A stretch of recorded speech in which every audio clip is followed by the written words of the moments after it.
Hey everybody, this is Conspiracy Theories and Chill. Sorry that we're a little late. We had some technical problems getting started here. As you know, we're having a guest on tonight, Philip Polk Palmer, to talk about Sasquatch.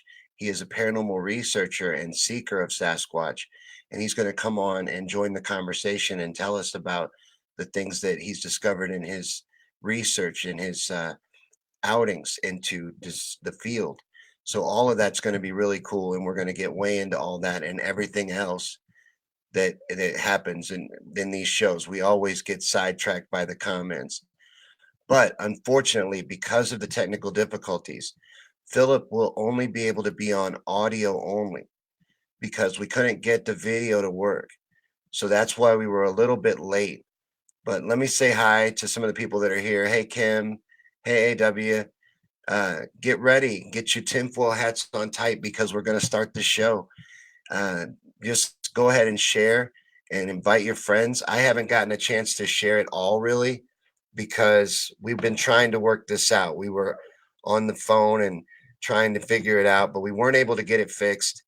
And it is unfortunate, but we're going to reschedule and redo it when we can do it right, but we are going to still have the conversation because we're going to make sure that you can hear it good, but and we'll get the audio levels right and everything like that. So let me go ahead and I'm going to introduce Philip right now. Our guest tonight is Philip Polk Palmer, and let me unmute this so that you can hear him. Can you hear me, Philip? I can now, yeah. Oh, you can now. You couldn't hear me at all a second ago. No. Oh, I'm sorry. I think I muted you.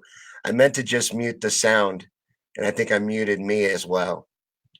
But I was just introducing you and telling everybody that we were having the difficulties with the audio or the video, rather. Yes. So, can everybody hear Philip? I just need somebody to let me know in the comments here if you can hear Philip okay. So, we got a good group here. Lacey, Dale, hi to you guys. Let Hey me guys. know. Yeah, let me know if you guys have good audio on Philip. Okay, Erica says they can hear you good. Good. Okay. So what I wanted to do was I wanted to have this conversation. A regular of the show actually requested a long time ago that we cover Sasquatch, and you were the first person I thought of for this because I had heard you on another show. Right. And so I was really excited that you agreed to come on and have this conversation. Oh, I'm very excited to be here and I appreciate the invitation.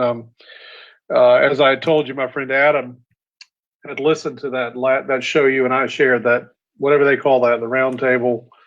And he was like, I want to hear y'all get on here and just go full tilt without the cynics or whatever you want to call them. Yeah, exactly. Then this is going to be good, I think. And the thing is, on that show, you were kind of mocked a little.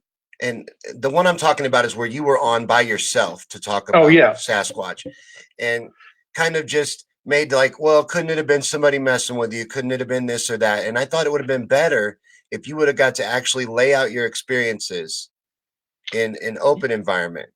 Well, and I appreciate that, and that does, that is a fair shake. You're right. I mean, and I know that's the nature of that show.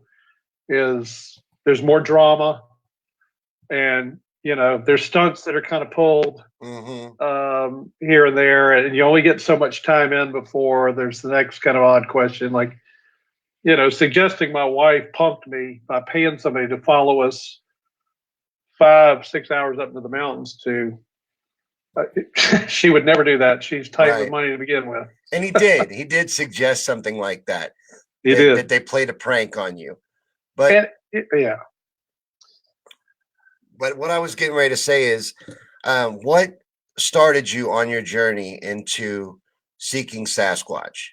Okay. It was very early. I've always been interested in what goes under that ambiguous umbrella of the paranormal now. Um, it wasn't like I was just drawn into it from an intellectual curiosity. I was I had, I was terrified of ghosts as a kid and thought I saw them quite frequently. I say things like thought because memory is very tricky, of course. It's the best thing we have to go on. It's the only thing we have to go on, but memories can be tricky. But I was very afraid of the dark. Was very in touch with this kind of other world as a kid. And for all of the flaws of, all families have their dysfunctions, and mine certainly had theirs. But one of the things that my parents did for me was they were buying me books on the unknown at an early age. And we went to see a movie when I was a kid. And sometimes instead of showing trailers for other movies back then, they would show short films or cartoons or whatever. And there was a short film on Bigfoot. And as I recall, it showed the Patterson Gimlin footage, which I don't know how many of your regular viewers are familiar with that, but they probably are. But Is that the between that, footage? I'm sorry to go cut you ahead. off, but is that the footage where he's walking across the open area?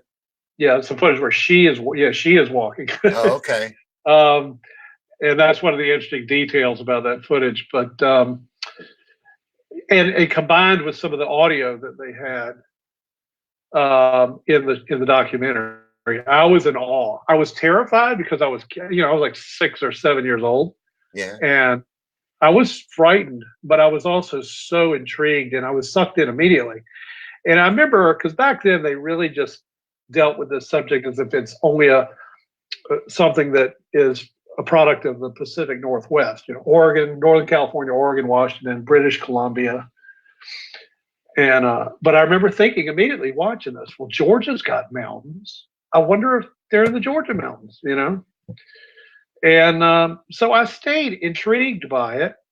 And I had books that had, chapters that were on Bigfoot. My father had a book on the bookshelf about the Sierra Nevada experiences of the early 1970s, which we can get into in more depth later, because that's a very important piece of this story is the audio that was captured over about 4 years in the Sierra Nevada mountains.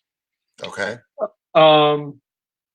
So he had a book that dealt mostly with those experiences that those hunters were having every time they would go up there each season. And, now I stayed interested, but I got to be, a teenager. And like all teenagers, I started getting into other things. I was into dating. I was into hanging out with the gang. And so I kind of fell out of it. It was still there with me, but I wasn't going out into the woods or anything like that. I was a city boy. And in my late 20s, when I lived in Athens, Georgia, I just got this urge all of a sudden to just do this male bonding thing. And I started gathering up my friends and saying, look, let's go down to the Okefenokee each summer, and let's go down there and camp and fish and just and we started doing it. It was probably a bit of an excess of testosterone and beer. But it was a good time, and everybody enjoyed it. We did it for quite a few years. And I believe it was in 1995. I was in a canoe with one of the guys. We were all in separate boats, of course, out in the water. And we'd gotten separated from everybody else. And I was in a tributary off of a lake down there called, are you familiar with Okefenokee by any chance? No, actually. No. But Okay, it's generally called a swamp. It's in South Georgia. It's technically a watershed. uh-huh. It is massive, and it's the only type of water feature like that in the whole country.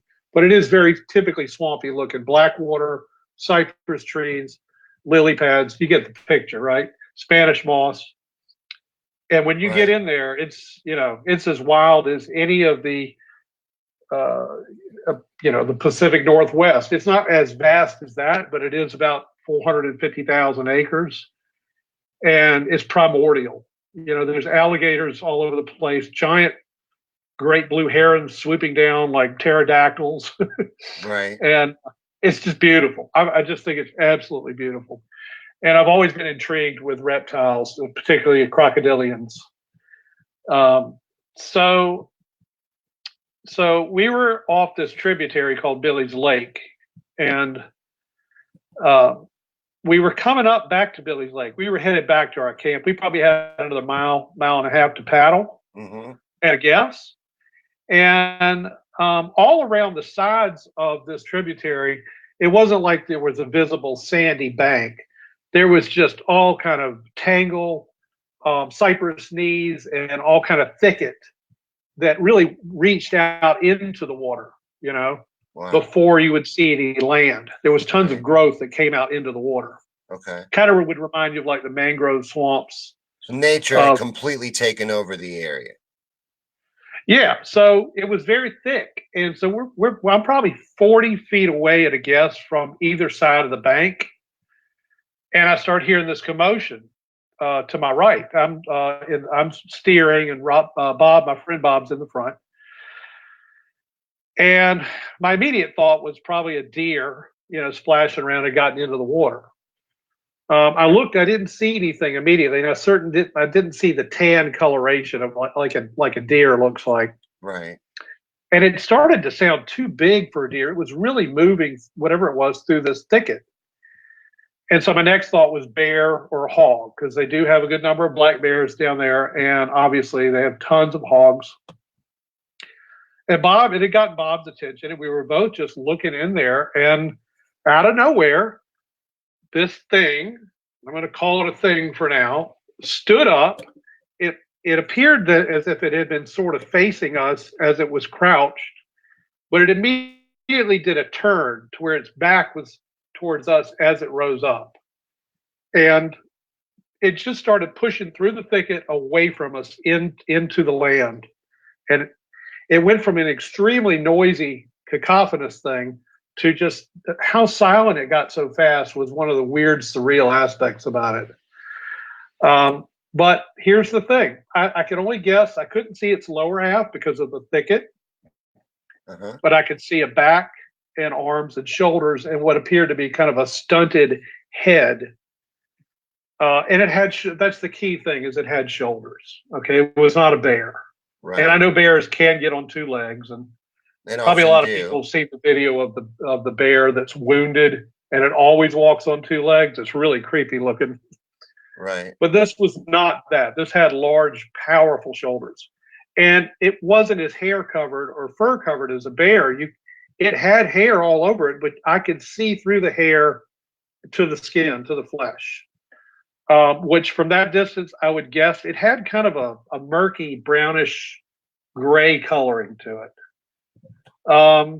It was not that. It's been since, it's been 25 years. The main thing I recall is the shock that I experienced, and Bob. The detail that I could take in was its musculature of its arms and its shoulders and its back, and that it did have that head that looks planted on the shoulders.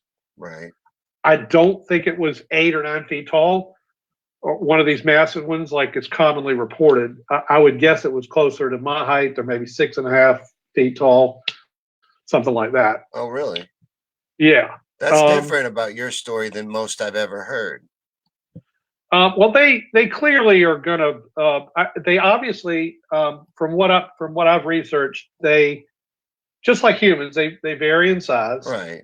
But their average size is much, like if their average size is a whole foot or 1.5 feet taller than an average man, their peak sizes are frightening. Like, especially for the males. There are credible reports of 12 feet and tall. Wow. Yeah, and you can imagine something like that. Like, if you recall, the world's tallest man, Robert Wadlow, he was 8 feet 11.5 inches tall, and he weighed like 490 pounds, but he looked like a rack of bones. Right. So you can imagine what it takes to make one of these. If these things look like they're built like a linebacker, they're going to be in excess of 1,000 pounds at heights like that. And anyway, so we're, of course, is cursing okay on here, or do I need to? You're absolutely fine to curse. Zuckerberg can get screwed. Because, so we were like, what the fuck was that? We're comparing notes. What did you see? What did I see? you know, we kind of got our wits about us and started paddling back. But I'm going to tell you the first thing once we kind of, the initial shot, because um, I likened it in a speech I made in October to something that's not exactly the prettiest picture, but when you have something that just comes into your experience that's so foreign to you, even if it's something that you know other people experience, like a bad car wreck where you've somebody's head ripped off, or you know what I mean? Right. It's something you don't expect to see, and everything goes surreal, and your whole world just shatters for a moment. And for this, that moment, everything in terms of belief or disbelief was taken away from me. It was now dealing with knowledge that this was real, you know, because belief and disbelief are two sides of the same coin, and that coin is religious. It's having faith that something's real without really knowing it. Knowledge is knowing, right? Right. Obvious. And so that belief thing, that mystery, and I do like the mystery, that was taken away from me. But we agreed together. We were not going back to camp and telling any of these guys about this because they were a pretty hardcore group of guys that, you know, any sign of weakness, they were in on it, zeroing in, you know, like as soon as they see blood, that we would Right. have been the laughing stock of the rest of the camping trip. Well, of course. Yeah. So and the thing is, Bob and I did not drive down there together. We were roommates. Um, but we were in separate cars because I figured if we'd gone back up together, we could spend the whole time trying to. But you know what? We never talked about it again. And I think it really freaked him out. Like he had no interest in that kind of thing to begin with. I mean, Bob was the kind of guy, if you said, I saw a spider in your room, he's going to be taping up his windows, you know? Right. And so it really kind of, I guess, messed with him, but he just internalized it. And so fast forwarding, more time goes by, you know? I don't have anybody to really talk about it with. Granted, at that point, I was knee deep in the subject of aliens. And government conspiracy. And I did readily engage people with stuff like that. But for whatever reason, this thing I just kind of I packed it down to, and then when more time goes by, say another 15 years, 13 years, whatever it was, you get enough time on something, and then you start going, well, did that really happen? Or Right. am I just making something out of something that was a bear, that kind of thing? You know, you start questioning yourself. But then I Of got course. back, you know, with the internet, I started getting back interested in the subject. And a major hoax occurred in 2008. And I remember delving into that. And, you know, I think the whole hoaxing thing is very intriguing. And it is a part of the subject, just like anything else is. There are hoaxers. Some of them are more clever than others. Right. The brunt of them are really ridiculous and absurd. Even the ones trying to be serious and pull something off, it's not easy to do, and that's why the Patterson film has stood the test of time. There are details about that film, even though normally science says, and it does in this case too, we need a body type, we need a species type to analyze. Somebody needs to shoot one, or at least we need an arm or something to verify it.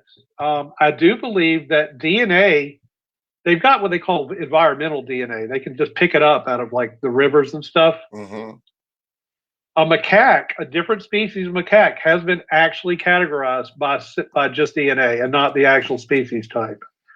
But they're not going to do that for this subject. They're going to hold hard against it because it throws everything out of whack about who we are, you know, where we come from, what these things are in relation to us. And I think that's a major part of it. So there's certainly conspiracy in my mind involved in the subject of Bigfoot too, a conspiracy of silence. So there would Uh, be an agenda in the science community to suppress knowledge that you think they already have Absolutely, of Bigfoot. absolutely. Well, it's not You know, outside the realm of and I possibilities. can't prove that. That is my opinion. I will state that right here. Right. But there's a lot of anecdotal evidence. that remains have been found that don't fit any of the current models of humanity and our development. There have been lots of giants, not like individual giant skeletons found, even in this country, but like graveyards of giant skeletons, like the red-haired giants, Really? all averaging at least 7 feet. And interestingly, as these things get discovered, at some point, mysteriously, they always go missing. Um, so, yeah, there is a certain, you can look at it, whether you're looking at it from the political framework, from religious, any of the different variations on a worldview. This thing doesn't fit the general mainstream narrative, and so it's got to be dealt with. What is it? And I think that our park rangers, I think government officials do know about this thing. And you got to think about, like, what would it do to the logging industry to acknowledge these beings are there? Well, they'd What have would to it give them protection, What would wouldn't it they? do Yeah. to state and national parks if they were afraid it scared off tourists, so they're not paying money, all the billions that go into that every year? Um, even though it's kind of silly because people willingly go into parks with dangerous bears and cats. But Right. there's something about this thing that takes on a monstrous proportion and it's really similar to us that makes it way more scary seeming than a bear or a cat, even though I think the bear and the cat are way more dangerous, way more likely to be dangerous is what I mean. Yeah, I Uh, see that. I see that, but I can also see why it would be scary because it is kind of scary. A giant being that has to be intelligent in order to have stayed hidden. yes, And the yes. kid knows the wilderness, knows its surroundings, and that could be scary. I can see That is, that. and you hit the nail on the head. That intelligence is frightening. That similarity, it's even different than the idea of looking at a gorilla, which is similar enough, or a chimpanzee. But you know, I can't tell you. I didn't get a close enough look at that. This thing turned too quickly for me to get a glimpse of what will be the face. But there are plenty of descriptions of people saying, "I was looking at a man." I even hunters. I could not pull the trigger. I was looking at a man. Right. Now, some they vary in their descriptions. Some look a little more ape-like, but many of them have the human-like hooded nose, but a little bit wider sometimes. A lot of them don't even have a lot of hair on their face. Some of them have been described as having a mustache and a beard. So Um, what do you use when you were saying that there's a lot of misinformation out there in this community? What do you use as your barometer to figure out what's BS from truth? well, there's a lot of things that come into play, but first of all, it's just like anything else. You start with the obvious stuff. It's easy, when you see a guy in a baggy suit running around, it's really easy to say, okay, that's ridiculous. You can see it's a suit. It's like a pair of baggy pants. There's no musculature. So that's the easy end. You can clear a lot of stuff out like that. Um, CGI has made things more difficult. I am not a technical guy, so there are times when I will get the opinions of other people who are more technical than me. If they can see the markers of something that looks like, sometimes it is pretty easy to spot a computer graphic. Right. Um, but it gets more and more challenging as we develop those technologies to be able to do those things. And it's kind of a tricky thing, but a lot of people like looking into the personality or the character of whoever is behind this. And that's tricky because, like with the Patterson Gimlin film, you could look at Roger Patterson and look at his history and say, this guy's kind of a shady character. And uh, but the problem with that is, it's kind of a loose connection. Obviously, a person could be a shady character and still happen upon some of the most incredible evidence ever. Um, and that's when it gets down to looking at the evidence itself. And That piece of film has been scrutinized and scrutinized and scrutinized, and by some very, very skillful people. And I can tell you that that's what I was saying earlier when I was getting to the fact that science needs DNA. Mm-hmm. There has been a DNA test, and we'll get to that if we get time. Um, but there are other things that factor in here. And the thing is, so on average, human beings, basketball players, I guess, typically reach heights of around 6'10". Occasionally, you get the 7-footer, the 7'5" guy. Yeah. But the ratios for people growing over 7 feet tall are 1 in 100 million.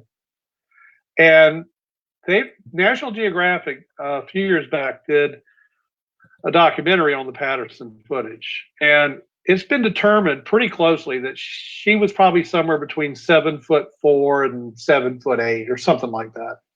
Okay. Wider variations put her in between 6.5 and 8 feet tall.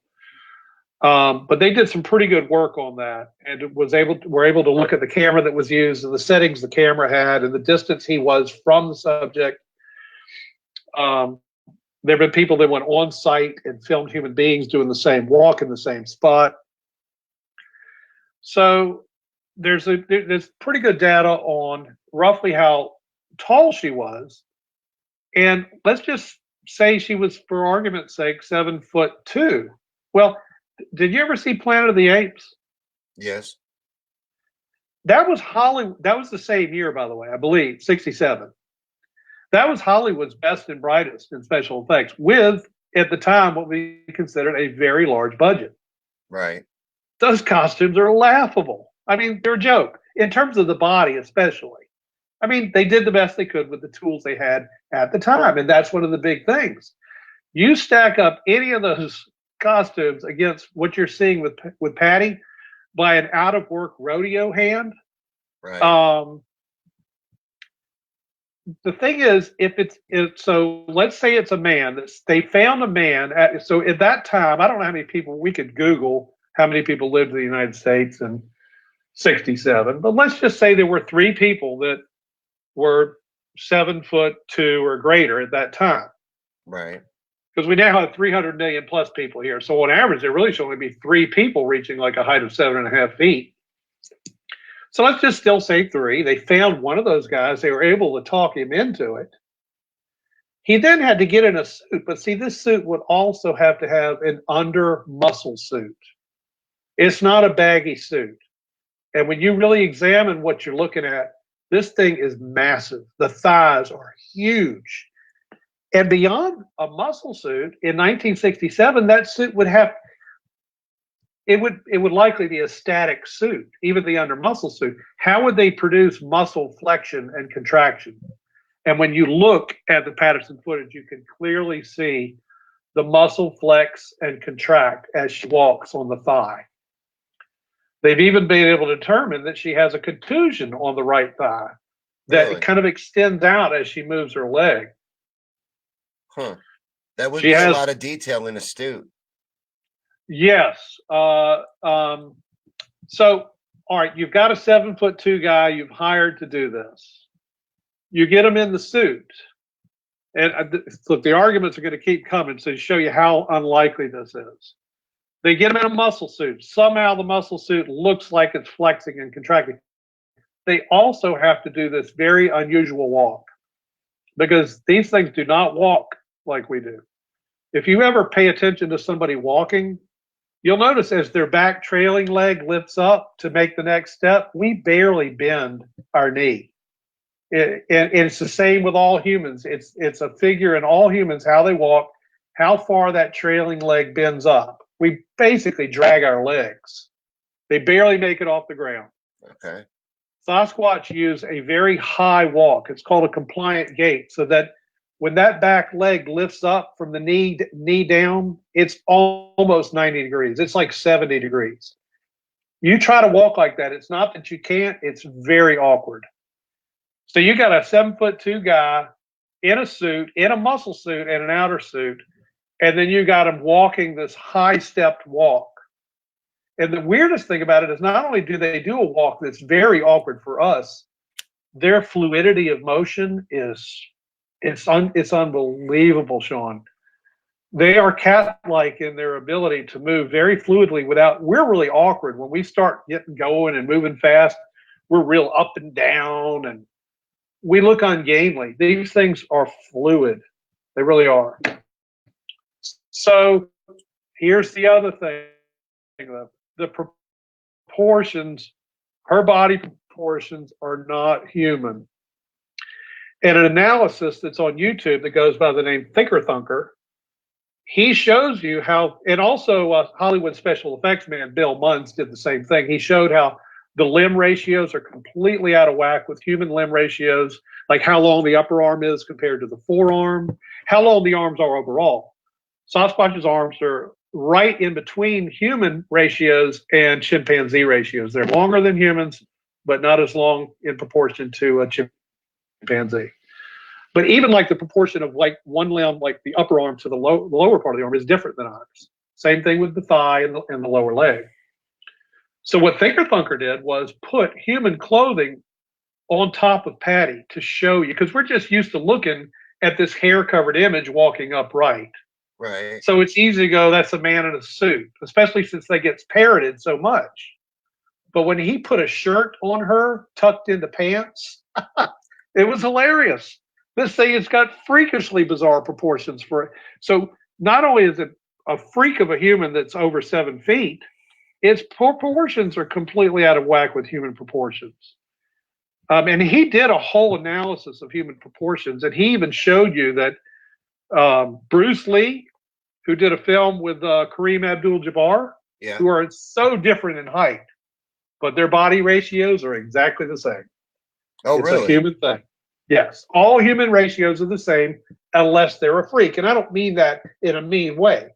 We do know there are freaks of nature, mean just basically things that are unusual, you know. Right. Some people are born with an extremely low forehead or whatever, you know, but in general, we have a lot of similarities, and body proportions are one of those, as well as our mode of locomotion.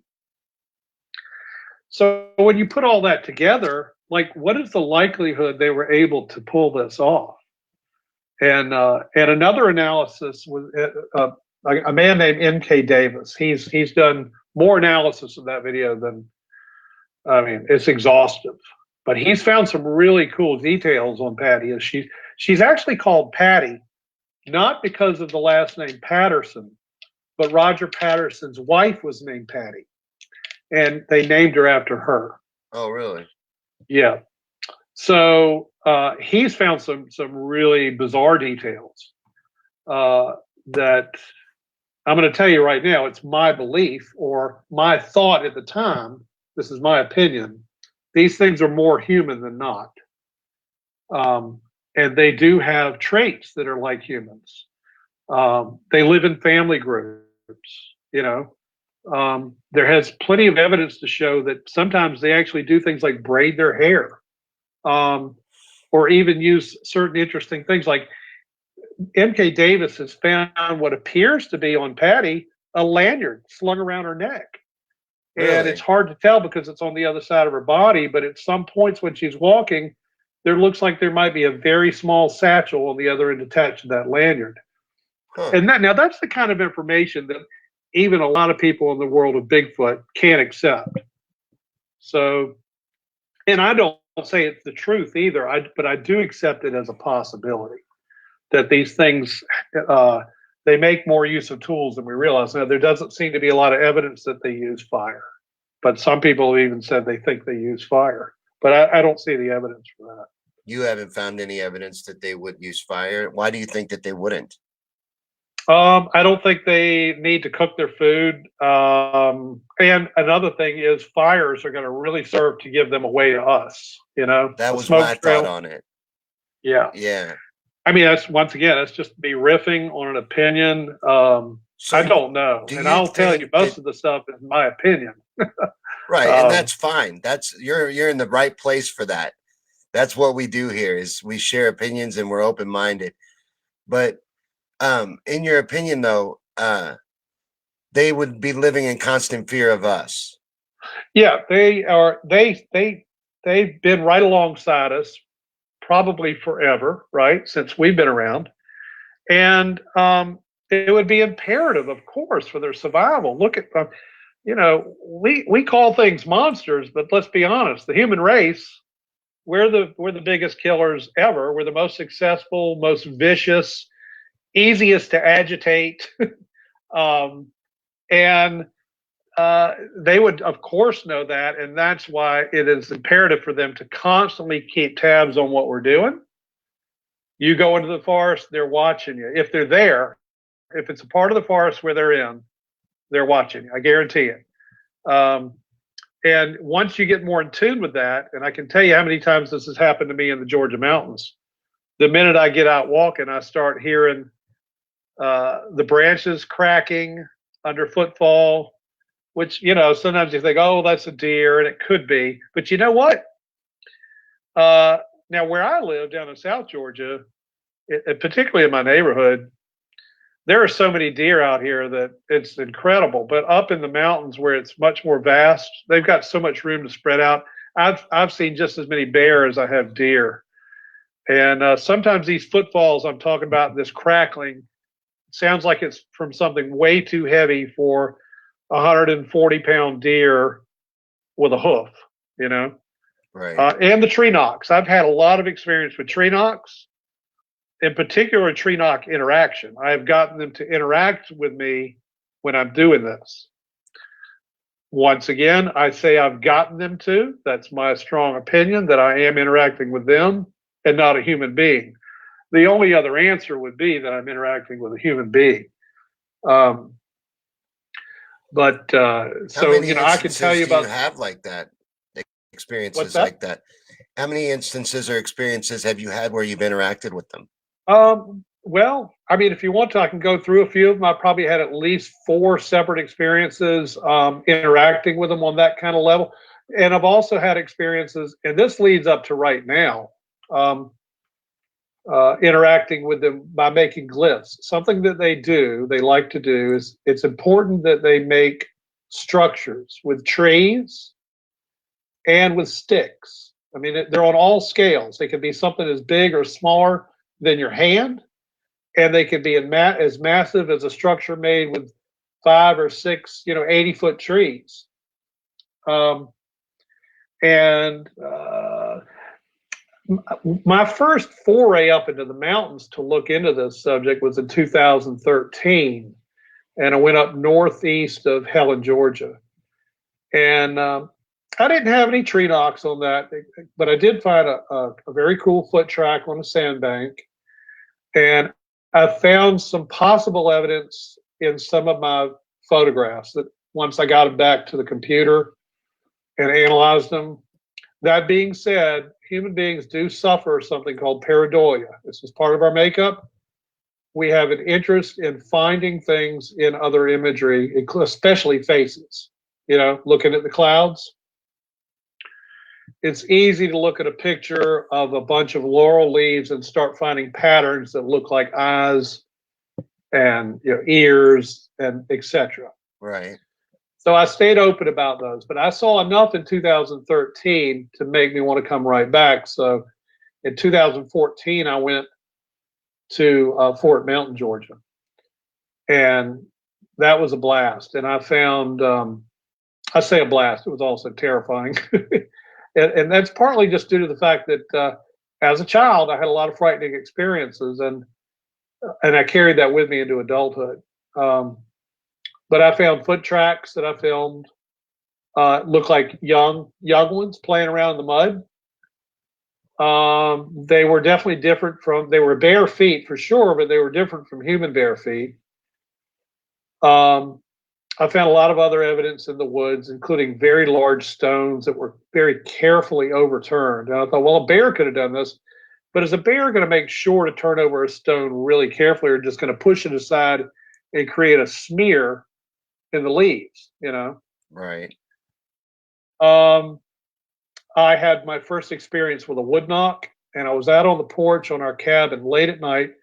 The back of the cabin, the porch overlooked a ravine, went down into a ravine where there was a creek. Okay. And I just stayed up on the porch. My wife had gone to bed. And at about 2 in the morning, at a guess, just this one lone wood knock. And it was clearly not a break. It was the sound of like a pop fly somebody would do with a baseball, you know? Hmm. It was reverberated. It was clearly wood on wood. And it was very lonely sounding. And it was the only knock I heard. And I stayed up a while longer hoping to hear another one, and I didn't. Um, but then the next morning, I got up, and my wife wasn't up yet. And I got the dog and took the dog out for a walk. We went up the road. It was a dirt road that came down to the cabin. I went back up the road, just walking the dog, and decided to get kind of the lay of the place. And this was my first experience with what is sometimes called the woo. You ever heard that term? Actually, no. Other than the Okay, Wu-Tang so Clan. the woo is usually a derogatory term having to do with anything that involves paranormal, like mind reading, ghosts. Okay, Uh-huh. that's all generally called the woo or woo woo. That sounds familiar. I think I've kind of heard that. Yeah. So I'm walking up this road. I guess I went up about a half a mile. And when I say a voice in my head, I don't mean somebody else. It was just my own mind talking to me. But it said to me, look down now.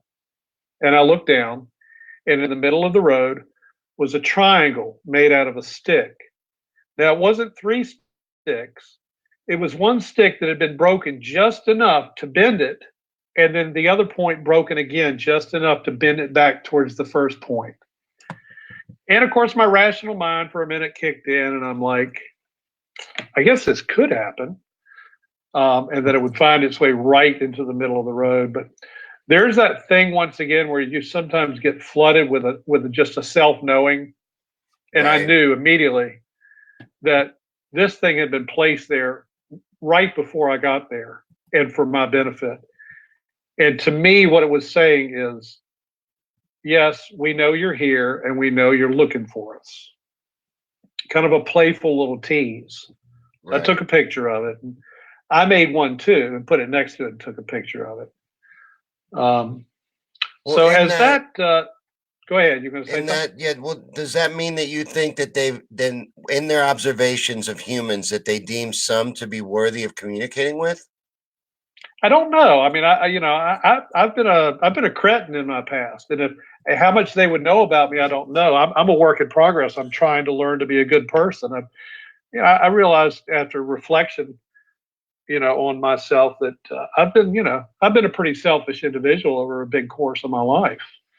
Would they know that? I don't know. Or would they see that I'm trying to improve? I don't know. I mean, But they could maybe intuit your intentions, is what I'm yeah, I saying. don't. Like, Yeah, and I had just honest, curious intentions, and I was intentionally going up the road to do what I did, and that's to look into the woods. right. um, Well, we've had a lot of comments actually while you've been talking about them being paranormal in nature. okay, I'd like to hear some. Um, there is one here. Let's see. It won't fit on the screen or I'd put it up for everybody, but it's Michael says that one at first sees a god as a demon until one is holy enough to recognize him. There's a short list of things the star people and the Sasquatch have in common. Mind speak, they can go invisible, be seen as other animals or other things. He says that physical healings are reported by both. They can connect Yes. to humans for life. He goes on and on. It's a long statement, but a lot of paranormal elements by a lot of people have mentioned it actually. Okay. What was his name? Michael. His name was Michael. And then Thank you, Michael, for your input. I'm going to go on up here. Paul was talking about it maybe being a gigantopithecus. Pithecus, Yes. Gigantopithecus. Thank you. Yeah. Wow, I tripped over that. That is one of the theories. Now and I'm sure my friend Hal is listening, and I do want to say a shout out to my buddy Hal. Okay. Hal runs a group called Bigfoot and All Things Crypto, and he and I have become really close. And we both kind of, a lot of times we're in agreement. Sometimes we're pushing each other's buttons, but only enough to like he keeps me kind of grounded. I kind of try to pull him up into the woo a little bit. Right. And I'm not sure if Hal's still into the Gigantopithecus theory, but like Jeff Meldrum, who's a PhD in anthropology with the University of Idaho, That's a theory that he's gotten a hold of. It's not his theory. It was actually put forth in the 70s first, I believe, maybe by Grover Krantz. But um, the thing about Gigantopithecus that I'll throw in there is what they have is a lot of teeth and a little bit of some jawbones. And they're constructing a 10 to 12 foot animal out of just that little bit of information. And that's kind of tricky. Like they don't really know whether this thing walked on all fours or was bipedal or both. Oh, really? Yeah. So to me, there's still a lot of missing information to jump to this thing is like a remnant or a descendant of Gigantopithecus. Do But you lean more in the paranormal direction then? that's not the pair. That's the ape direction. No, I the meant upright. Do you think they're more? Look, I kind of straddle. I'm open to all possibility, and I'd have had more than just that occasion I explained to you to kind of freak me out in a way, and I can explain a few more of those to you if you like. Sure. That, and I do want to include Hal's opinion on one of those because he had a good insight on one of these experiences of mine. But I've had some recent experiences this past week that have really kind of thrown me, Okay. which is what's cool. Like Hal and I were talking today, and the reason he sticks with the subject is it's always throwing a new wrench. There's always something to keep you going. You can't ever quite get a hold of it, and that's what makes it fun. You know, I used to really be. I'm into all these kind of subjects, and of course, I was super into Loch Ness Monster. Now, I don't rule out that the Loch Ness Monster or any of these Great Lakes monsters might exist. But the fact of the matter is, right now, the actual tangible evidence for the Loch Ness Monster being like a plesiosaur is nil. Okay? There is a wealth of physical, tangible evidence for Bigfoot, even if we don't have a body. And I'll explain some of that. I'm always saying I'll get to that. Let's make sure I get to that. Okay. Yeah, I should start writing this down. Yeah. So, and I will. You'll probably have to cut me off at some point because I'm a motor mouth. But I stay open to everything because if it can't be totally disproven, you have to stay open to it. But my interest started waning with the Loch Ness thing just because they've done some studies of the loch, and there is some life down there, but it's pretty much like a desert down in the water. There's a little bit of fish life. There's a little bit of some, plant matter. I remain open to it. But the whole thing is, for the subject of these things that are called Bigfoot or Sasquatch or Yeti or the Yowie or whatever region of the world you're talking about, there are thousands upon thousands and thousands of sightings, not just a few or a few hundred. There are an amazing amount of log sightings, and you got to factor in for every sighting that's been logged in somewhere, how many are not being told for fear of ridicule, or just simply the person doesn't bother or follow up with it. Probably a lot. Oh yeah. Or just questioning yourself, just like you won't allow yourself to believe it. You're like, I didn't see that. I saw something else. Exactly. So to answer your question again, yeah, I stay open to all possibility. I've had personal experiences that had nothing to do with Bigfoot that clearly had to do with telepathy. I've had two dreams that were basically prophetic. One of them was of my father dying. I had talked to him in 2 years. I didn't know he was in the hospital. And not only did I get the call that he died about an hour after I woke up from this dream, later on, after talking to my family members, I found out he was dying when I was having that dream. And I've had a lot of stuff like that happen that to me, and we talked about some of this with Robert, if you recall. Right. Where they're willing, that's their right. But, who was that famous UFO skeptic, Philip Klass?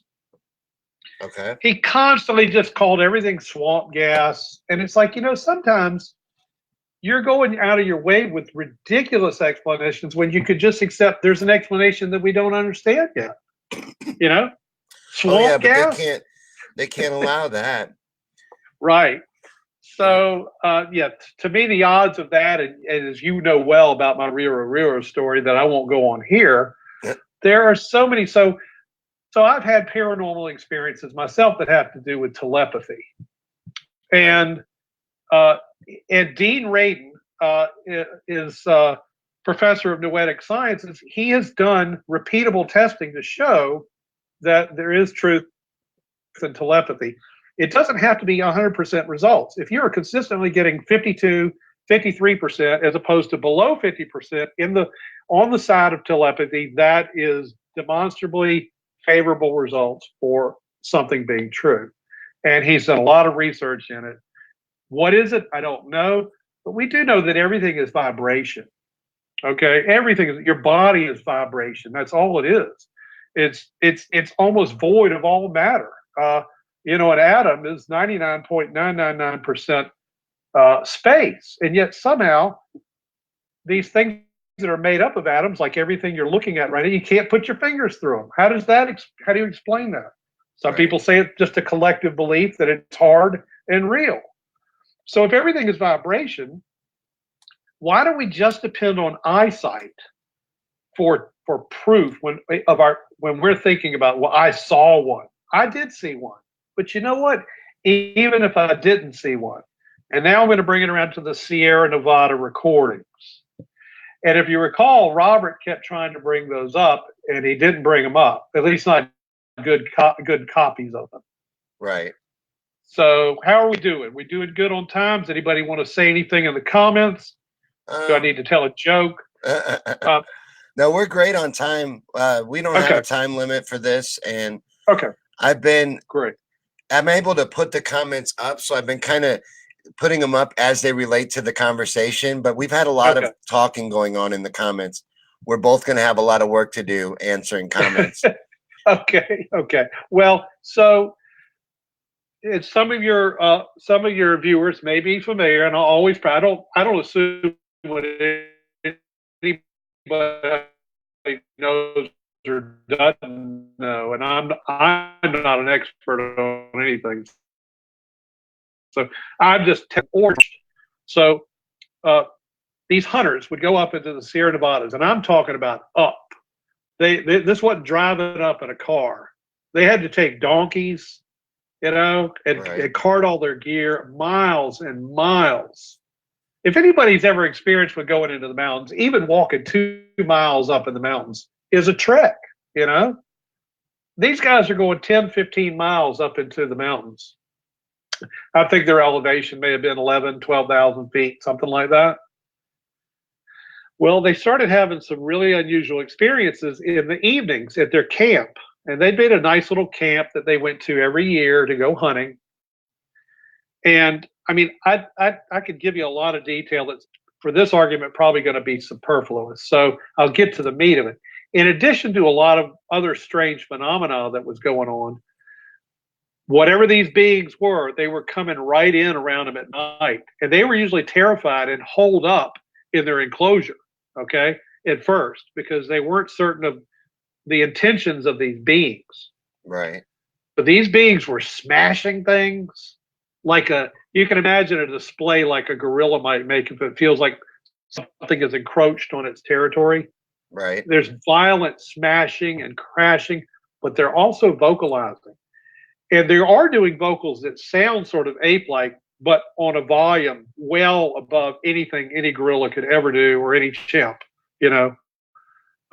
frightening and loud. But they're also apparently speaking something. They're saying things. So eventually what they do is they get a journalist up there who's a skeptic. He's curious about it. He wants to expose them for a hoax that they're trying to perpetrate. Right. And they set up really crude recording traps. Look, they never got anything on camera. They did have some sightings with their eyes at night of these giant shadows running from one tree to the next.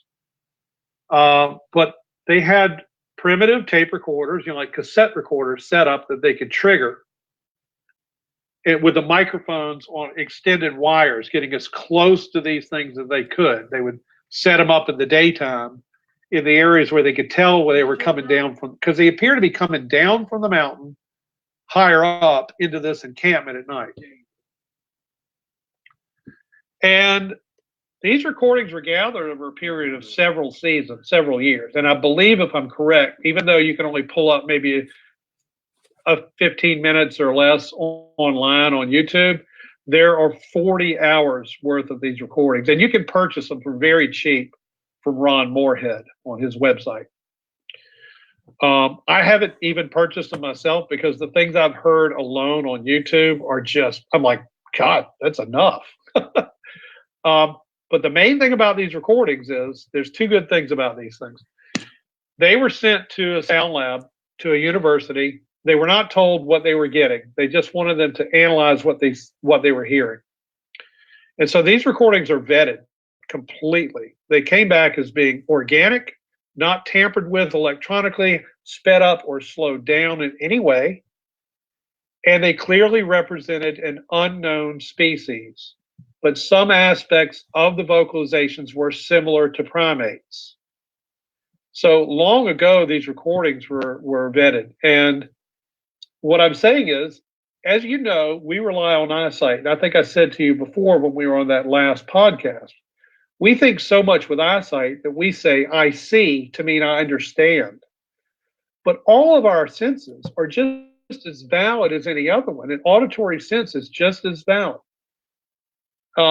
As you know, there's species like owls that basically see with their ears. They can pinpoint an animal from 100 yards right down to where this little mouse is. Bats are another good example. Yes, echolocation. So, it's all back to vibration, right? It's all somewhere on the vibrational spectrum.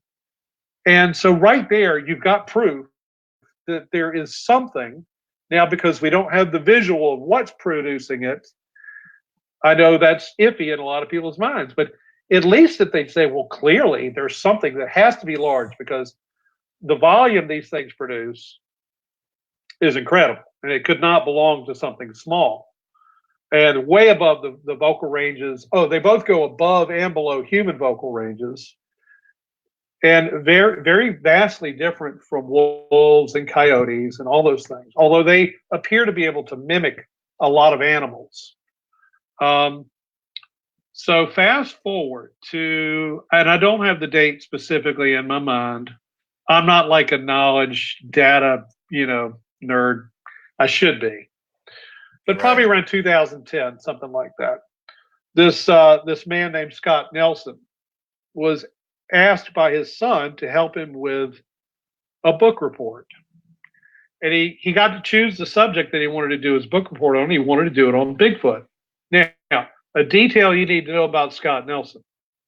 He was a career cryptolinguist with the Navy for over 20 years.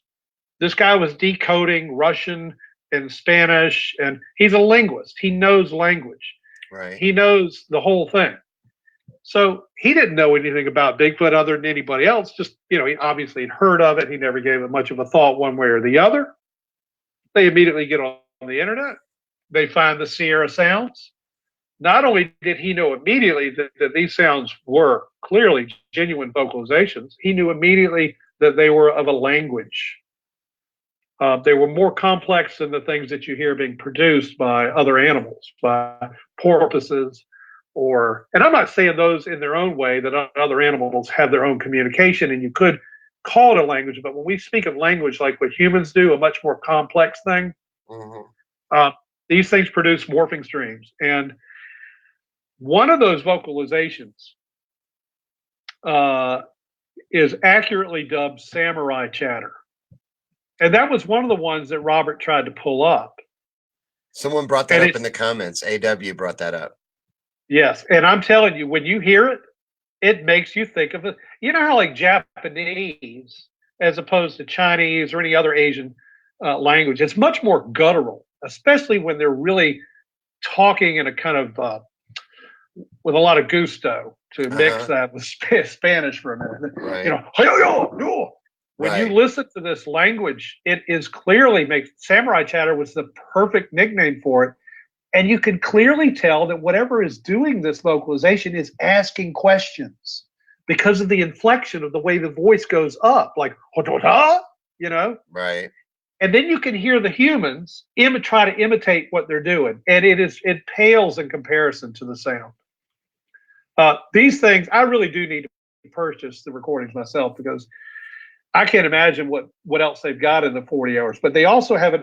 You can listen to an argument between what they believe is the matriarch, and the patriarch, and they believe they're kind of stretching it a little bit with guesswork, but they had set out a tin of meat for them to take at night.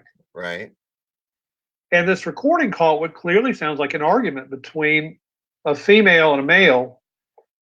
And they even laugh about it. It sounds like the female won the argument.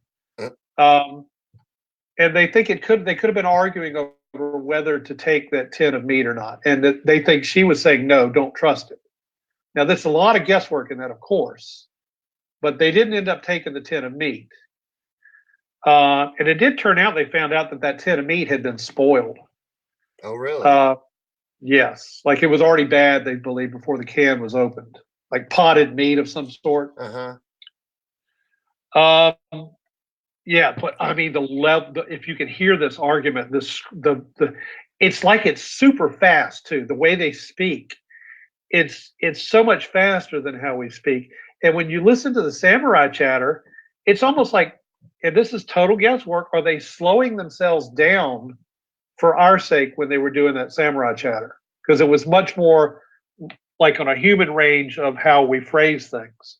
Right. But when they were arguing with each other, it's so fast. And it's kind of disturbing. I mean, I'll be honest with you, it's frightening. They brought up one year, they brought some tough cowboy up there with him who said he wanted to see for himself. That guy had to be carried out the next day. He was reduced to tears overnight. He was terrified. Even though they eventually, most of them came to realize that they think those initial displays were just like, trying to scare them off, and that didn't work. And they kind of gained a little bit of something. I don't know if I'd call it trust, but there was a level of communication that started to develop.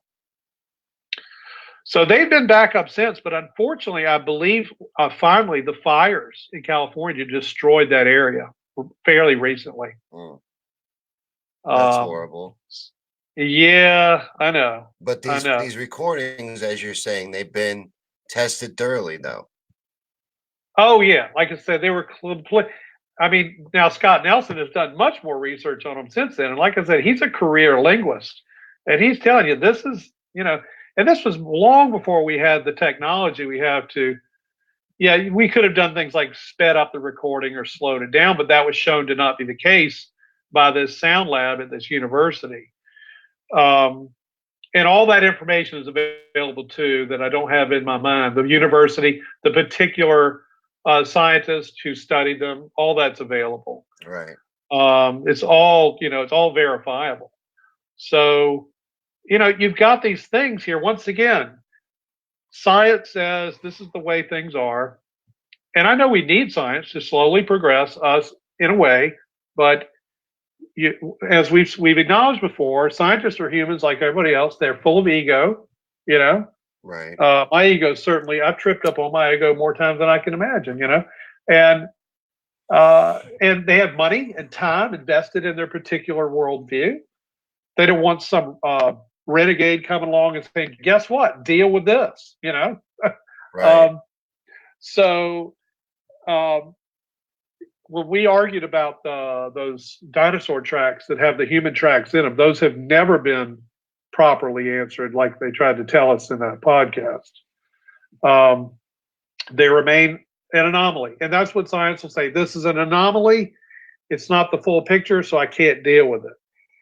But, once you start getting into anything, and that's what I say to these people that come at me with their doubts, I'm like, look, go out there with me. Spend some time in the field. I would never argue about a subject I haven't looked into on both sides a little bit because I don't know. Like, Yes. I would never. I was thinking when you just said that, because it made me think about, you said the Gigantopithecus, or however you say that word, was built around the jawbone.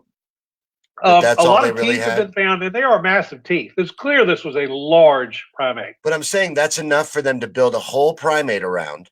Yeah, yeah. But they won't. Sometimes they will allow themselves to go outside the box, and then other times they won't.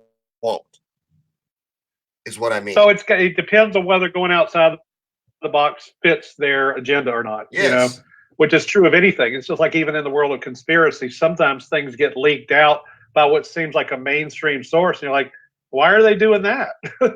It must fit some purpose. Yep. Um, All but orchestrated. yeah, so I'm gonna jump to a couple other things that happened. Now, a lot of my research was up in the Georgia mountains, even though I live down here in Savannah, Georgia. Um, and I did some in Florida. I lived down there for a year. But it seemed to me that the level of activity in the mountains in the Appalachians was just on a much higher level. That much. I mean, there's more of a subtlety down here. Yeah. So I would intentionally make forays up there. Drive up there. I'd try to make it like a vacation because I'm bringing my family. But of course, I'm spending most of my time, you know, digging down in the woods and stuff. And we went back up to Fort Mountain in 2017. We'd already been hit by Hurricane Matthew in 16, which really kind of messed us up bad down here. And then we get Irma the very next year. And once again, no power. It's hot. Everybody's at each other's throats because it's getting irritable. We're losing food. So we were just like, screw it. Let's pack up and go to the mountains again. Can you still hear me? Yes. Okay, because I moved my microphone and it's real. No, you just sound the same as you did before. Great. So we were going to go up to that very same cabin. It was the same group of cabins that I went to the other time when I told you when I heard the lone wood knock and found the triangle. Right. But by the way, on that last trip, that was when I found my first definite stick or / tree structure, which I did get videoed. And up what at was the top that of the like? What did it look like? A bunch of large, heavy branches that were purposely placed up against a tree, sort of like in a pyramid or teepee fashion. Right. That's the And ones you that could I had argue a seen. human They being look could have done pretty. it, huh? Is it always similar to that? Well, there are certain things that are very common. Triangles are common. X's are super common. Teepee structures are common. But then there's some really bizarre glyphs, and I've gotten personal glyphs, I say, that are more like, they look like, wow, I'm trying to think. They look rune-like, really crazy looking stuff. But that was my first experience. One, it was kind of a basic thing, but anyway, so we're going up to this same group of cabins outside of LJ, Georgia, in Fort Mountain. And we were going to go to the exact same cabin, but Irma had also passed up through there. And when I got up there, the woman said, "Can we switch your cabin? Because the road that goes down to the cabin you're at is washed out." I said, "Well, obviously we're going to have to do that."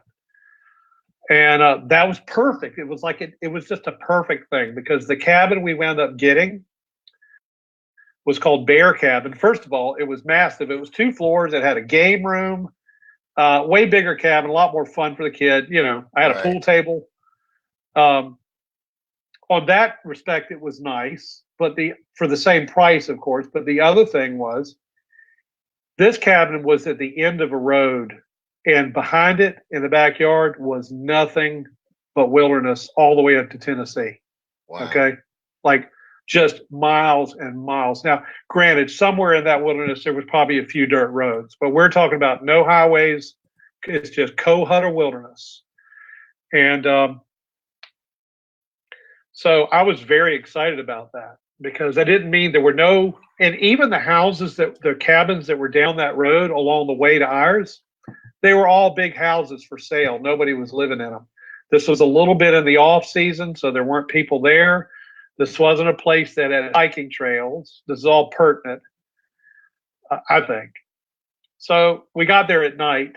Immediately, I pulled the car down the driveway, which kind of went towards the backyard, downhill to the backyard, and I got a really uneasy feeling I was being watched. But I kept loading stuff in because we were loading it through the back porch and up the steps. Um, so anyway, got loaded in, got settled in. The next morning, first thing I do is I go out into the backyard, and there's about 20 or 30 feet of grass before you get to the wood line. So I went to the wood line, and immediately what I see is a very, very large branch that doesn't belong in the tree that it's resting in. It's not even the same type of tree. And it's way bigger in terms of branches on any of the trees nearby. And it's just resting like 12 feet up in this tree. And that was all I needed to see. So what I did was I went a little further into the wood line, and I made a triangle on the ground with about, maybe half a foot, 10-inch size sticks. Right. Now this is try to get this, listeners, in your head if you can picture it, because first of all, I don't have any of this stuff, and there's a story behind that. In the middle of the triangle, I put a snail shell that I found, and I put it with the side that the snail would come out of, the hole. I put that face down in the center of the triangle. And then I took two more sticks and made an equal sign that straddled over the top and bottom of the snail shell. So they basically went overlaid over the triangle, one on the top, one on the bottom of the snail shell. If you can kind of get a picture of that in your mind. Okay. It was just a creative build. There was, it was just off the spur of my mind. What can I do that looks clearly made up and structured and creative? So, we went off and did some hiking and all that stuff. Later that day, I came back and checked it. Nothing had happened. And, eventually it was nighttime, made dinner, blah, blah, blah, blah. Got up the next morning. Nothing had happened. But I took the dog for a walk. Mm-hmm. And we came up to this, I'm always going to use that word because that's what they are, this ravine off the side of the road. And I found a good-sized pine branch. And I whacked it against a tree one time. And it sounded pretty good and loud. It reverberated through that, through the forest and down into the ravine. What came back was 3 knocks, and I'm talking about knocks that sounded like a tree hitting a tree. And it was just like this, goo, goo, goo. My mind was just blown. I was like, oh my, and it sounded like it was coming from down at the bottom of the ravine. So, maybe 150 yards away from me, Right. 100 yards, I don't know. I did it again. I did 1 knock.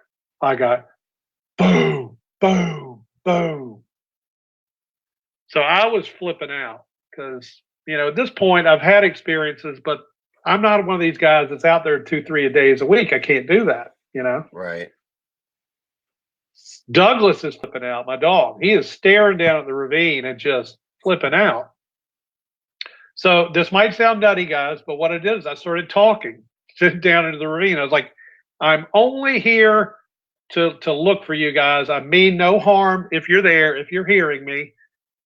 I'm just curious. And I waited a little longer, and then I started to walk back to the cabin. And I said, if that really was you, can you give me a confirmation? And I got 1 more knock. Wow. So I go back into the cabin. Now, this is when things get kind of weird. It gets towards nighttime.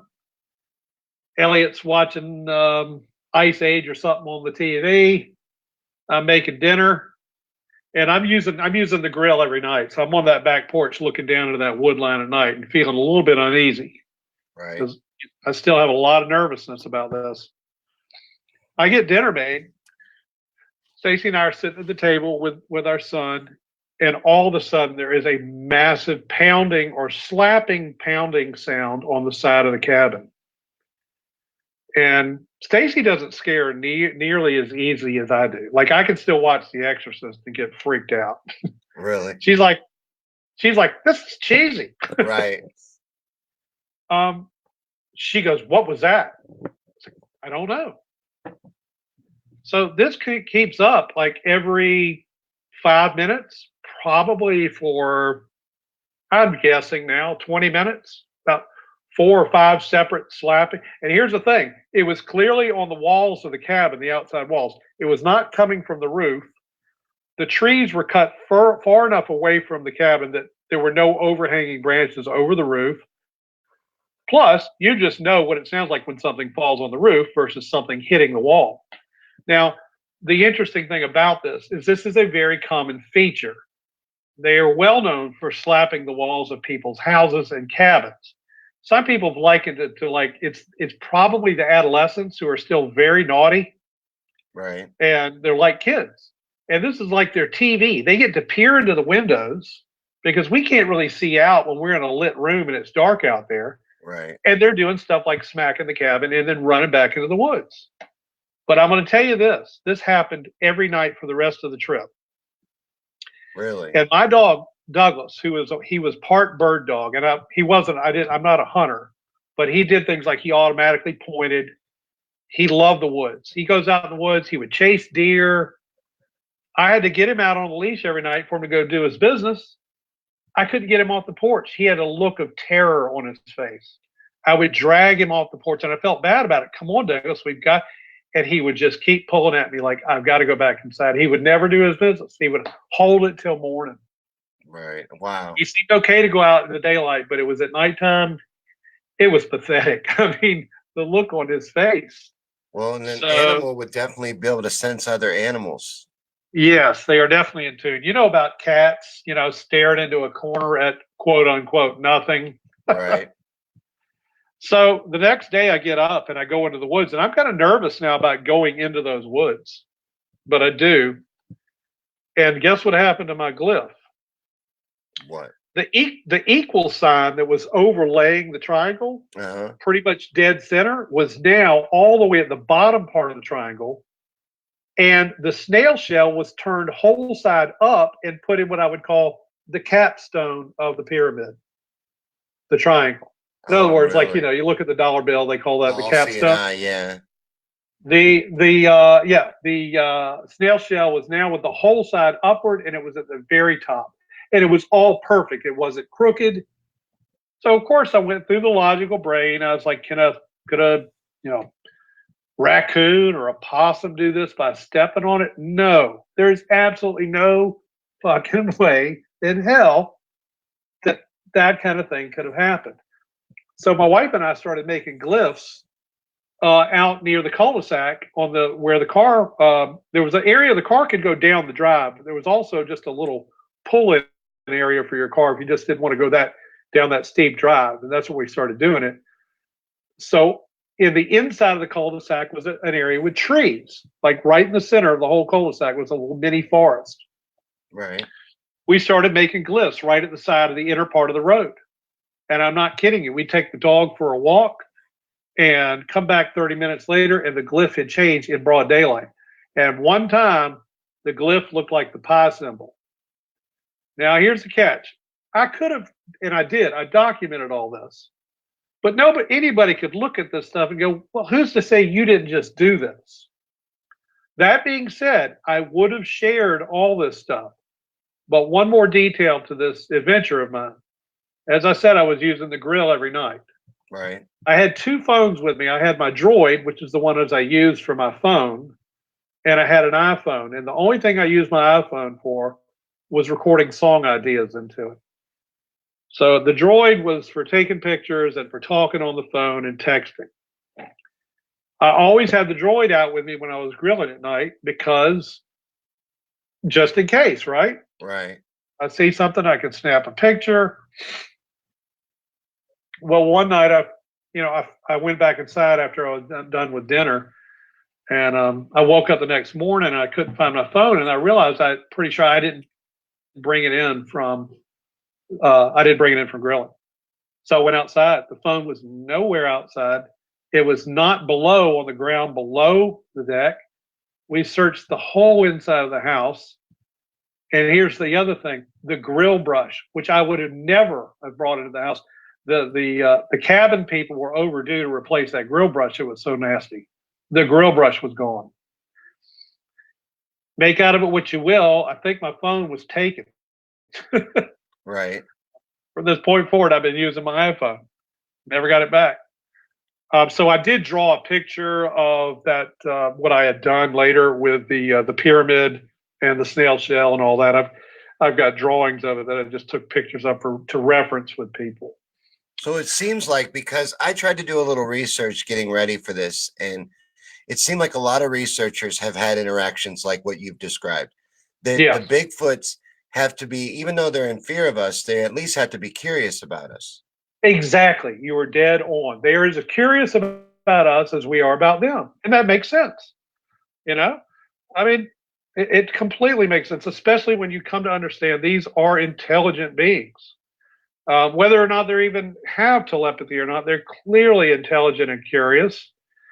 And that's one of the things for me. Everything that I would experience that was new for me that time, what was so cool about each new thing that would happen was this is stuff that's well documented, like you're saying, by other researchers or people that have had them on their property when they didn't want to.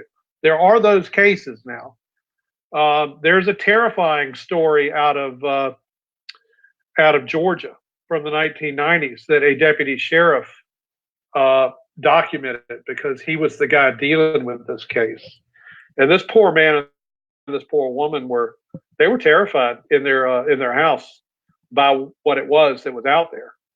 And there's a foot cast. It's a famous foot cast called the Elkins Creek cast.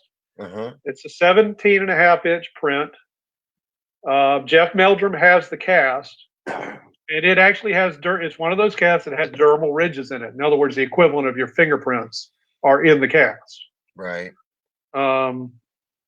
So there are experiences that for people that they're not out there looking for them like I am, and they have this. Unfortunately, these things get on their property, and they have to deal with it. Like it can be very, very upsetting, very frightening.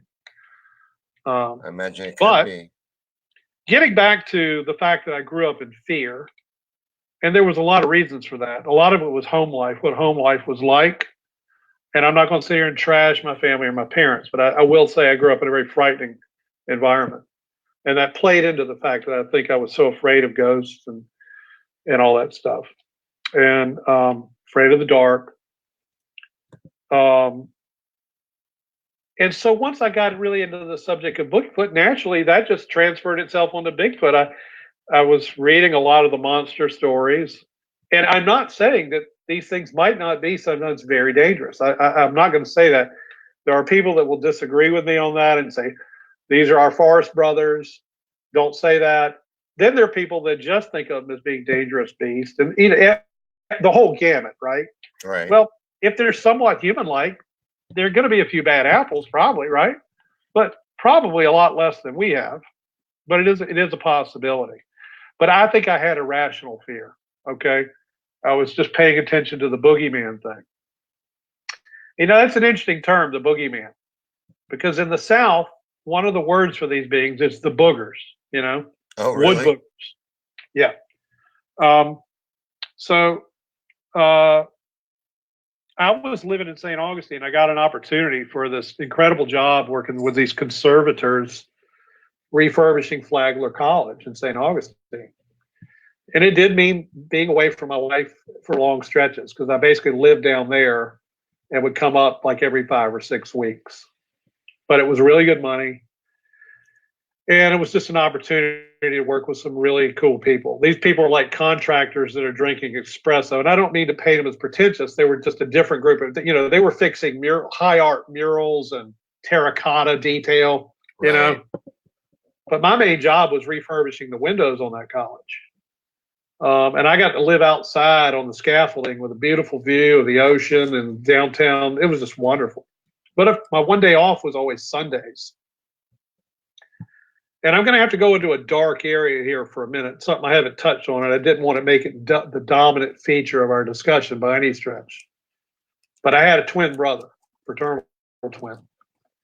And as much darkness as I've had in my life and fear, my twin brother, he had it double. But the thing is, he stuffed it down, and he tried to put up this facade of, of the 2.5 kids, the white picket fence, a successful job. But he was living in fear of just life itself, just terrified. And so when I get upset about him dying, it's really more about I'm upset about the life that he lived up to the point where he died. But he had a tragic death when I was down in St. Augustine, and I had to go up and deal with that. And of course, I was just more grief-stricken than I've ever been in my life. And so I finally had to come back down and get back to work. And my one day off a week was Sunday. And so I had 3 research areas I would go to down there: Latanza State Park, 12 Mile Swamp, and I'm trying to remember the name of the other one. It's also called the John C. Hall Wildlife Management Area. It was on the St. Johns River. And that was the main place I would go. And I always, when I would go in there, I had a sense of being watched. But interestingly, at that one place, I never really felt afraid. Of course, I wasn't in there at night either. Right. Well, I was going to spend that Sunday doing nothing, but I thought, I'm just going to sit here with my thoughts, and that's going to be a terrible day. I've got to get out and do something. So I drove. It's about a 30-minute drive to this place. And I got there, and as usual, nobody there. It's I think it's 7,000 acres, and there's only 2 entrances into it, so it's not really convenient for people to walk to the park, to this wildlife management area. They'd either drive there, or I guess they could take a motorcycle or a bike. But there was almost never anybody there. Once or twice I experienced one other person on a horse. So I had the whole place to myself. And I'm taking this, it's not really a trail, it's more like a dirt road that I think probably the state trucks use to access the place.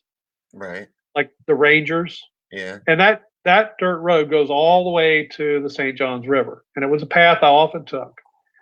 So I'm just trying to be in the moment, taking in the beauty of the place, the smells. And I kind of did that successfully for a while, but all of a sudden everything about my brother came flooding in. And I just became an absolute babbling mess. And I'm just walking and crying and I'm talking about boohooing big time. Like, I wasn't even really aware of my surroundings, but somehow I managed to stay on that road. So eventually I kind of came to. I was still pretty upset. I don't even want to use the word depressed. I don't know what I was. It was just grief, right? Right. And I was suddenly aware of the tree line was probably, there was a dirt road, and then a little bit of grassy area, and then kind of some scrub and thicket, briars, and then the forest. I'm guessing at 30 to 50 feet off was the tree line. Right. Somewhere in that area, I could hear a lot of sound, stuff moved, kind of similar to the thing at the swamp, but different kind of thicket, like much more scratchy sounding, as opposed to branches moving and stuff. Right. And I kept looking, and I kept trying to find anything with my eyes, and I couldn't. So eventually I quit looking, and I just made my way to the river. And I sat on a log and just, looked out on the river, looked at the boats going by, and just kind of sat with my thoughts about my brother. And I just was thinking to myself, there's not going to be any squatching today, as the term goes. So I decided to get back up and start walking back to the car. And when I got to that same area where that sound was coming from, which would now be to my right as I'm going back, there was a single flower in the middle of the road. And this flower had been plucked, and it had a green stem. And it looked a lot like a daisy. It had a yellow center and white petals, but I don't think it was a daisy. I'm I'm no botanist. Right. But here's the thing: no flowers were growing like that anywhere nearby. I looked as far as I could off towards the tree line. And when I was a kid, I had this thing about picking weeds because when you would break the weeds, you'd get that milky substance that was like Elmer's glue. Mm-hmm. That was freshly coming out of this flower, out of the stem. And the flower was plump. And it was already in the good part of the Florida heat. Summer was coming on. And this thing was plump and had clearly been just plucked, and there was no flower growing anywhere where it was picked. There was no other types of flowers like that growing anywhere. And kind of like with that triangle, I knew something was sharing in my grief and saying, I feel you. And I shared that with Hal. And Hal said they were watching you and they could clearly see you were upset. And that was when I realized, Hal is showing me these things are capable of empathy. They may be dangerous sometimes, they may be naughty or whatever, but in this moment, they saw how grief stricken I was, and they laid that flower out. And I repeat over and over again, this is my opinion. It was also the opinion of Hal with me telling him that story. I took the flower with me, and by the time I got back to the car, it was a wilted mess. And that was another 25-minute walk or something like that. As I stated, there were no other people in the park. Nobody was following me. I saw nobody on the return visit. There were still no cars in the parking area. Fast forward to this week, I had a really interesting experience with flowers again. Do we need to break? Does anybody want to say anything? We need to. Well, I was going to cut in here in a second because we are going to have to wrap up, but I wanted to mention something that Hal said in the comments first and give you a chance to address it before we do. Because my studio, unfortunately, happens to be my wife's bedroom. So I'm going to have to relinquish it to her soon. I get it. Yeah. So I'm going to have to relinquish it to her soon. But Hal said, don't forget the fishbowl theory. Oh, shoot. Now he's going to say that. I'm going to forget the fishbowl theory. Hal, you want to type that up real quick, or is it too much to type? This must be a theory of Hal's, and I'm forgetting it. Oh, okay. Well, maybe Hal can add it into the comment section then. The fishbowl theory. He put you on the spot, didn't he, Phil? Hal, you stumped me. Hal's always talking about how you can't stump me, especially when it comes to people's names and experiences. But I totally am. Yeah, I'm just caught off guard on it. I know that term now when he mentions it. I know he and I've discussed it, but my brain is turned off on what it is. Well, let me give you a chance then to wrap this up and put a bow on it, this discussion. What do you think? What would be the way to do that? What are your thoughts on the Sasquatch phenomenon, I guess? Well, my thoughts on it are, firstly, there is an increasing number of, I want to call them encounters instead of sightings, because there are plenty of experiences that don't involve sightings.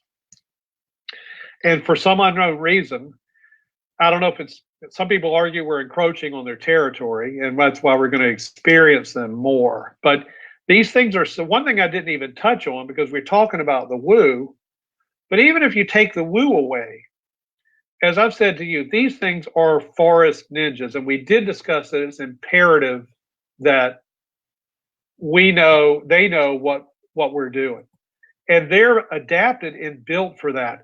They have found hairs. Not only have hair samples been found also, which I didn't discuss, which have been studied and, once again, don't belong to any recognized species, but very primate-like, but even different in some ways to a normal, like recognized primates. Some of the hairs are transparent. And I remember watching this video of this guy. So he's got a cluster of hairs, and some of them are kind of brown or gray or whatever, but some of them are transparent. And he took a pin light and he just shone it on one end of the hair, like a fiber optic. That whole hair absorbed the light all the way through it.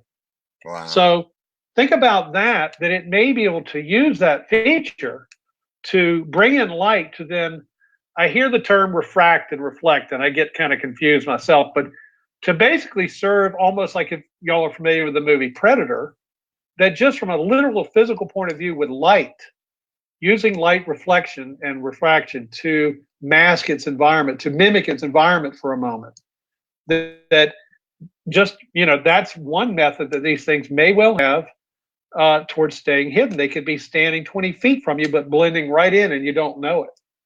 So to me, the phenomena is on the increase. And I'm not going to say it's a matter of time, but because a lot of people do that. There's a part of me that doesn't want them to be officially recognized because that might be the end of them. You know what I mean?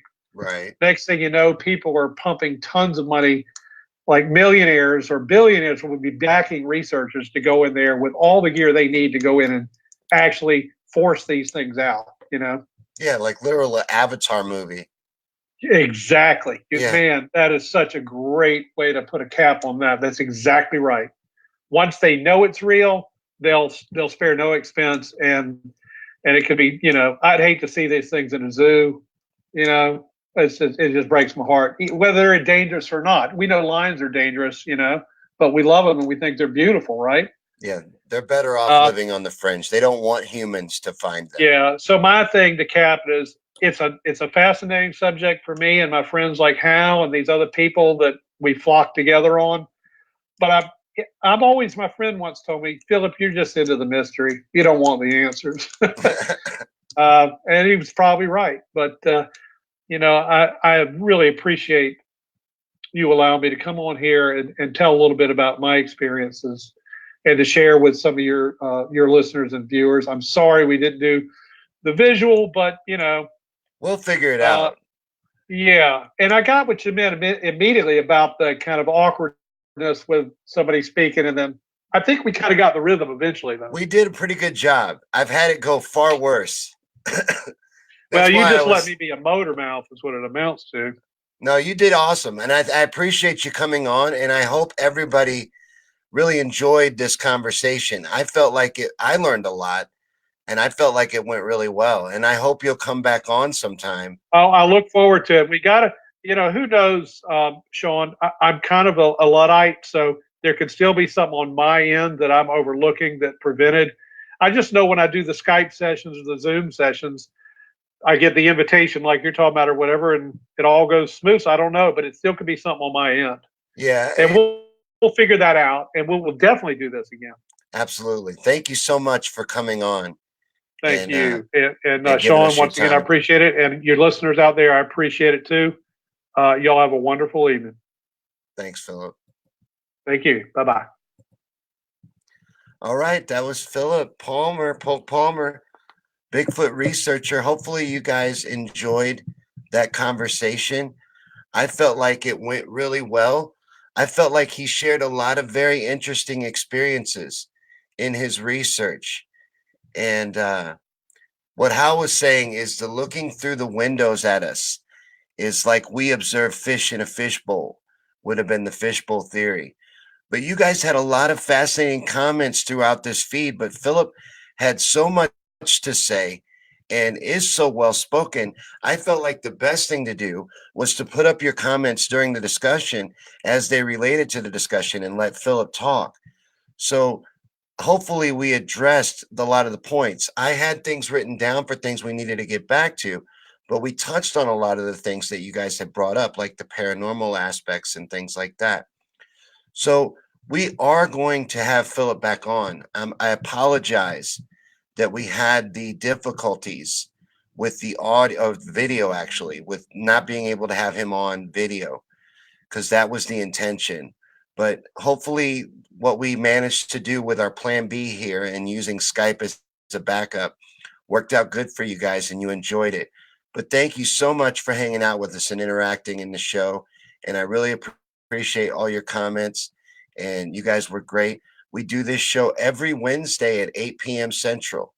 And this is a conspiracy theory show. We get into any conspiracy, anything you guys want to talk about. So anything you'd like to see covered coming up in a conspiracy theories and chill. This interview tonight with Philip was actually a recommendation.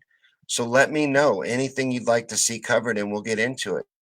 But thanks for watching, guys, and I'll see you next week on another episode of Conspiracy Theories and Chill.